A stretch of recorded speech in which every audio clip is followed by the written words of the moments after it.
السلام عليكم ورحمة الله وبركاته. شلونكم شباب؟ شو اخباركم؟ ان شاء الله زينين. طبعا اليوم جينا لكم بفيديو جديد. مثل ما تشوفون قدامكم هاي الواجهة. طبعا هذا اللبخ خشن كلش وبترويج. طبعا مو بالمستوى المطلوب هذا اللبخ، واصلا ولا 30% اصلا.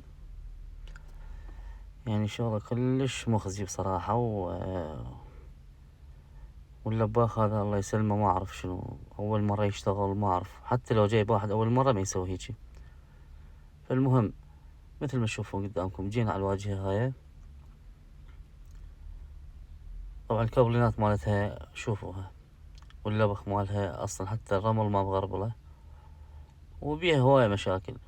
حاولنا نعالجها اول ما بلشنا بيها. طبعا هي مصبوغة، هو اللباخ نفس صابغها. فاول ما بلشنا سنفرناها، جليناها بالكوسرات.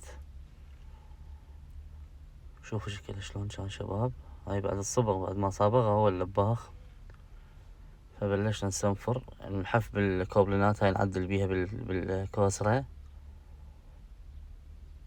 مثل ما تشوفون شباب. شغلها متعب صراحة، متعب وبيئة ذي حتى على العيون، بس لازم نطلعها بالمستوى المطلوب. واللي يحب يشوف النتيجة طبعا ينتظر الفيديو للأخير وحتى يشوف الشكل النهائي شلون.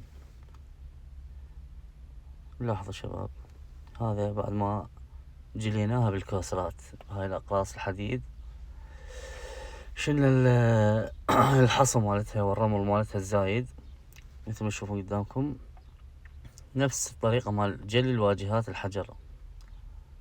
لاحظوا شباب، هاي الزيادات كلها شلناها مثل ما تلاحظون. وطبعا هاي المادة اللي جبناها هي من شركة دهانات الجزيرة السعودي، فرع رمادية الجزيرة اكستريم.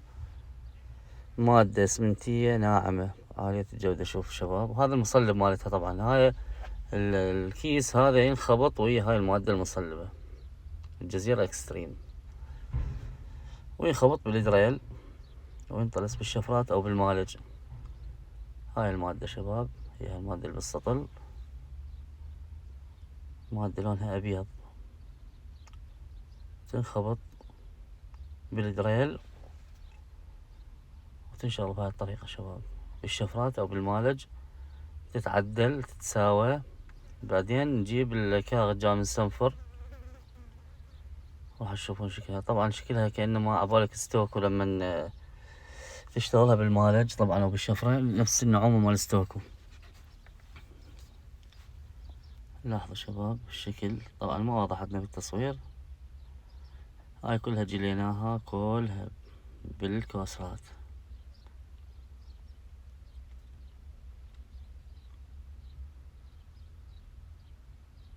هذا الشكل. طبعا بعد ما طلسناها بعد بيها يراد لها سنفرة. تلاحظون شباب، هاي كلها الواجهة السياج كلها جليناها. طبعا هاي المادة اللي قلت لكم عليها الجزيرة اكستريم، مادة اسمنتية ناعمة عالية الجودة، تتكون من مركبين. تنخلط مثل ما قلت لكم، تنخلط